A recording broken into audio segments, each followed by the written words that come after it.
अस्सलाम वालेकुम वरहमतुल्लाहि वबरकातुहू। मैं हूं तौकीर अली हैदर और आप देख रहे हैं तौकीर लाइव यूट्यूब चैनल। चलें आज की वीडियो जो है वो शुरू करते हैं।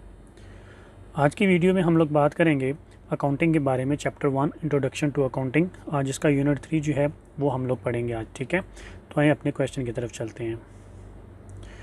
आज का जो हमारा क्वेश्चन है इसमें हमने एक्सप्लेन करना है डिफरेंट अकाउंटिंग जो कंसेप्ट्स होते हैं उनको हमने एक्सप्लेन करना है ब्रीफली। ठीक है, तो अकाउंटिंग में कितने कंसेप्ट्स होते हैं मैं बता देता हूँ उसको। नंबर 1 पे हमारे पास आता है सेपरेट एंटिटी। नंबर 2 पे हमारे पास आता है गोइंग कंसर्न। नंबर 3 पे हमारे पास आता है मनी मेजरमेंट। नंबर 4 पे हमारे पास आता है कास्ट कंसेप्ट। नंबर 5 पे हमारे पास आता है डुअल एस्पेक्ट। नंबर 6 पे हमारे पास आता है अकाउंटिंग पीरियड।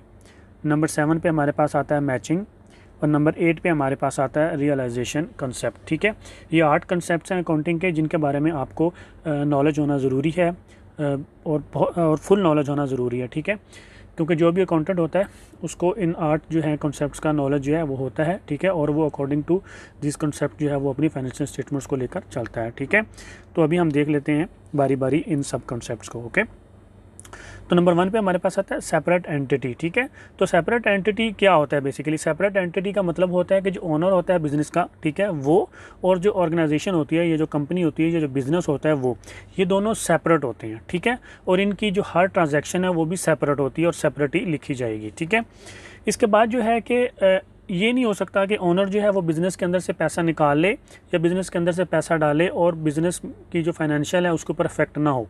ठीक है, तो जब भी ओनर बिज़नेस में फ़ंड लेके आता है या बिज़नेस से पैसे निकालता है, ठीक है, तो हमको जो है फाइनेंशियल स्टेटमेंट के ऊपर उसका इफेक्ट देना पड़ेगा। ऐसे नहीं है कि हम उन दोनों को एक ही एंटिटी समझ लें, दोनों जो है वो सेपरेट एंटिटी हैं।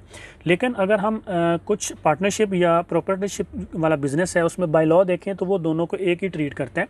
ठीक है, लेकिन अकाउंटिंग की टर्म में उन दोनों को सेपरेट ट्रीट किया जाएगा। ठीक है, बाय लॉ उनको एक ही कंसिडर किया जाएगा, एंटिटी को और जो है अपना ओनर को, लेकिन हम अकाउंटिंग की कॉन्सेप्ट के लिहाज से उनको डिफरेंट ट्रीट करेंगे और उनकी एंट्री भी डिफरेंट तरीके से करेंगे। ठीक है, अभी आगे चलते हैं और देख लेते हैं जो हमारे पास दूसरे नंबर पर है।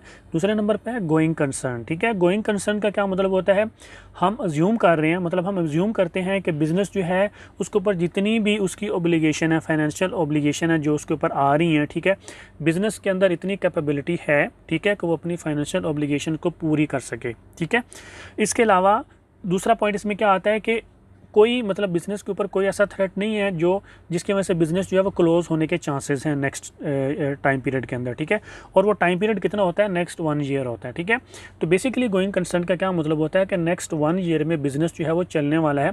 कोई ऐसे फैक्टर्स नहीं है, कोई ऐसी चीज़ें नहीं है जिसकी वजह से बिज़नेस जो है वो नेक्स्ट 12 मंथ्स के अंदर बंद हो जाएगा। ठीक है, तो इसको क्या बोलते हैं? Going concern. ठीक है, गोइंग कंसर्न मतलब कि बिज़नेस जो है वो नेक्स्ट 12 मंथ्स जो है वो कंटिन्यू करने वाला है। ओके, इसके बाद नंबर 3 में हमारे पास आता है मनी मेजरमेंट। ठीक है, मनी मेजरमेंट का क्या मतलब होता है? मनी मेजरमेंट का मतलब होता है कि आपका जो भी इवेंट या आपकी जो ट्रांजैक्शन है, ठीक है, वो इन टर्म्स ऑफ मनी होनी चाहिए, मेजर की जा सके मनी के टर्म्स में। ठीक है, मतलब पैसे के लिहाज से उसको मेजर किया जा सके। ठीक है, तो इसमें मेन पॉइंट क्या है? टर्म्स ऑफ मनी, मतलब आपकी हर ट्रांजैक्शन, आपका हर इवेंट, ठीक है, उस अकाउंटिंग पीरियड के अंदर जो हुआ है वो टर्म्स ऑफ मनी में मेजर किया जा सके। ठीक है, फॉर एग्जांपल हमारे पास हम एग्ज़ाम पास करते हैं या हम लेक्चर देते हैं और लेक्चर के अगेंस्ट हम कोई पैसे नहीं लेते, मतलब फ्री में वो लेक्चर हम जो है वो देते हैं। ठीक है, तो ये हमारी जो है वो ट्रांजैक्शन, आल्दो ये इवेंट है लेकिन ये ट्रांजैक्शन नहीं है, ना ही हम इसको रिकॉर्ड करेंगे। ठीक है, तो रिकॉर्ड करने के लिए उसको पैसे की फॉर्म में होना ज़रूरी है। ठीक है,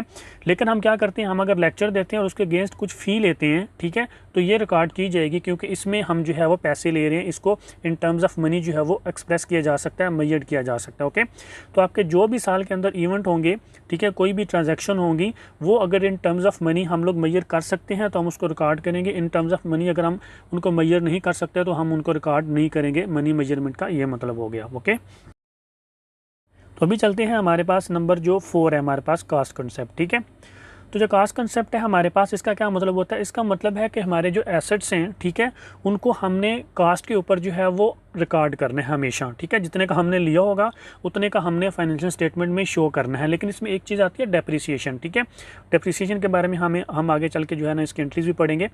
डेप्रिसिएशन का मतलब होता है कि उसकी वैल्यू जो है वो कम हो रही है। ठीक है, हम उसको कास्ट के ऊपर शो तो करेंगे, रिकॉर्ड तो करेंगे, लेकिन हम क्या करेंगे साथ में डेप्रिसिएशन भी शो करेंगे, मतलब डेप्रिसिएशन काट कर फिर जो उसकी नेट बुक वैल्यू होगी वो उसके ऊपर शो करेंगे, ठीक है।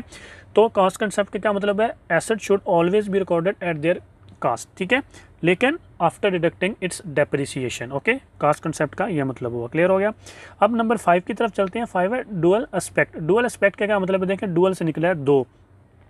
इसका मतलब है कि आपने जितनी भी अकाउंटिंग ट्रांजैक्शंस की हैं, ठीक है, उसका आपने डुअल इफेक्ट देना है, दो इफेक्ट उसके देने, एक डेबिट साइड पे एक क्रेडिट साइड पे। आपने सिर्फ डेबिट साइड पे इफेक्ट नहीं देना, आपने जो भी ट्रांजैक्शन करनी है, जो भी ट्रांजैक्शन रिकॉर्ड की आपने, ठीक है, फाइनेंशियल स्टेटमेंट के लिए, उसमें आपने डुअल इफेक्ट देना, एक डेबिट साइड पे एक क्रेडिट साइड पे, ठीक है। अभी देखें तो इसमें मेन पॉइंट जो है वो क्या आता है, two effects on the debit side and other one on the credit side. एक क्रेडिट साइड पे इफेक्ट आएगा, दूसरा डेबिट साइड पे इफेक्ट आएगा। अभी देखें हमारे पास एसेट्स जो होते हैं वो equals to liability plus owner equity होते हैं, तो ये हमेशा जो ये जो इक्वेशन है ये बैलेंस रहनी चाहिए आपकी, ठीक है। डुअल एस्पेक्ट का ये भी मतलब है, हमेशा ये इक्वेशन आपकी बैलेंस रहनी चाहिए। अगर ये इक्वेशन आपकी बैलेंस नहीं है तो इसका मतलब है कि आपने अकाउंटिंग जो है उसकी कोई ट्रांजैक्शन रिकॉर्ड करने में मिस्टेक कर दी है, ठीक है। या अगर एक चीज़ फॉर एग्जांपल एसेट इंक्रीज़ हो रहे हैं और दूसरी तरफ कोई ओनर इक्विटी है तो फिर ओनर इक्विटी भी इंक्रीज़ होगी, मतलब अगर एक एसेट और वर्सेस दूसरी तरफ वाली कोई चीज़ है तो फिर दोनों चीज़ें इंक्रीज़ होंगी। लेकिन अगर सेम चीज़ें हैं, मतलब एसेट साइड वाली दोनों चीज़ें हैं, तो फिर एक चीज़ इंक्रीज़ हो रही होगी, दूसरी चीज़ डिक्रीज़ हो रही होगी। इसके बारे में आगे जो हम डिटेल में बात करेंगे, ठीक है। इसके बाद जो है नंबर 6 पे हमारे पास आता है अकाउंटिंग पीरियड, ठीक है।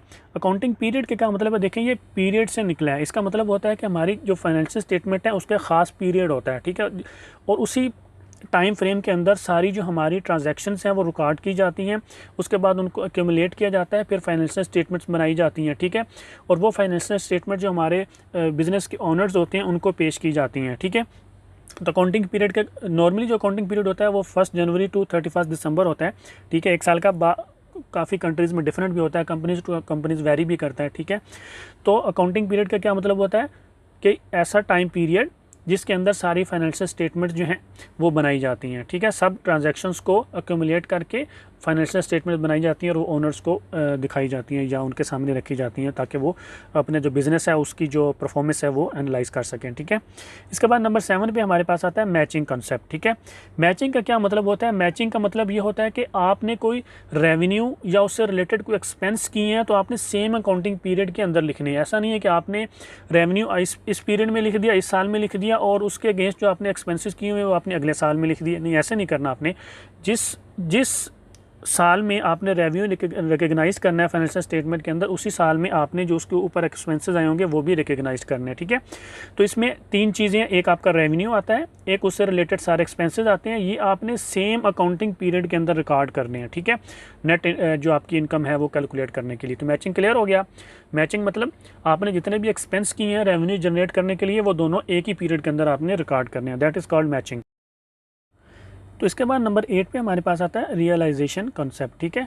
इसका क्या मतलब होता है, इसका मतलब है कि आपने जो रेवेन्यू है वो कब लिखना है अपनी फाइनेंशियल स्टेटमेंट के अंदर। तो रेवेन्यू आपने तब लिखना है जब आपने गुड्स या सर्विसेज जो होती हैं उस रेवेन्यू से रिलेटेड वो आपने डिलीवर कर दी हों, ठीक है, तब आपने जो है वो रेवेन्यू जो है वो लिखना है, ठीक है। और रेवेन्यू आपने तब लिखना है जब आप अर्न कर चुके हो। ऐसा ना हो कि आपको एक्सपेक्टेड हो कि आपने कुछ आपका कोई सेल्स होंगी, ठीक है, या गुड्स डिलीवर होंगी, ठीक है, या किसी कस्टमर ने ऑर्डर किया है जस्ट तो आप रेवेन्यू लिख दें, ऐसा नहीं है। जब आपने रेवेन्यू अर्न कर लेना है, हासिल कर लेना है, उस वक्त जो है आपने रेवेन्यू जो है वो लिखना है, that is called realization concept, ठीक है। तो revenue can only be recognized after it has been earn, okay. अब फॉर एग्जांपल मिस्टर ए है और ये मिस्टर बी है, ठीक है। मिस्टर ए जो है ये इसने गुड्स लेनी है मिस्टर बी से, इसने ऑर्डर किया गुड्स जनवरी 15, 2020 को इसने गुड्स ऑर्डर की। अब मिस्टर बी क्या करता है, मिस्टर बी जो है वो डिलीवर करता है गुड्स जनवरी 20 को 2020। अब मिस्टर ए जो है ये पेमेंट करता है दिसंबर 31, 2020, ठीक है। अब हमारे पास 3 जो हैं वो डेट्स आ रही हैं, एक हमारे पास जो है वो 15 आ रही है, दूसरी हमारे पास 20 जनवरी आ रही है और तीसरी हमारे पास दिसंबर 31 आ रही है। तो मिस्टर जो बी है वो रेवेन्यू कब लिखेगा, ठीक है। क्वेश्चन आता है ना कि मिस्टर बी जो है वो रेवेन्यू कब लिखेगा। तो अकॉर्डिंग टू रियलाइजेशन कॉन्सेप्ट, ठीक है, हमारे पास 3 डेट्स आ रही हैं, एक तो आ रही है जनवरी 15, एक आ रही है जनवरी 20 और एक आ रही है दिसंबर 31। तो अकॉर्डिंग टू रियलाइजेशन कॉन्सेप्ट उसने उस वक्त रेवेन्यू लिखना है जब वो अर्न कर चुका होगा। तो इन तीनों डेट्स में से देखें डिलीवरी ऑफ गुड्स कब हुई है, वो जनवरी 20 को हुई है, ठीक है। तो जनवरी 20 को मतलब उसने गुड्स जो है वो डिलीवर कर दिए हैं, ठीक है। गुड्स या सर्विसेज जब डिलीवर होती हैं तो इसका मतलब होता है कि वो ऑलरेडी अभी जो है मिस्टर ए जो है वो लायबल है मिस्टर बी को पेमेंट करने के लिए, ठीक है। तो उसने कब रेवेन्यू रिकग्नाइज करना है, जनवरी 20 को उसने जो है वो रेवेन्यू रिकग्नाइज करना है, क्योंकि उस वक्त जो गुड्स जो है वो ऑलरेडी डिलीवर हो चुकी थी। क्लियर। तो ये होता है रियलाइजेशन कॉन्सेप्ट। तो आई होप कि आप लोगों को आज की मेरी वीडियो जो है वो पसंद आई होगी। अगर आप लोगों को मेरी आज की वीडियो पसंद आई तो काइंडली मेरे चैनल को सब्सक्राइब कर दें, लाइक कर दें, अपना बहुत सारा ख्याल रखें, दुआ में याद रखें। अल्लाह हाफिज़।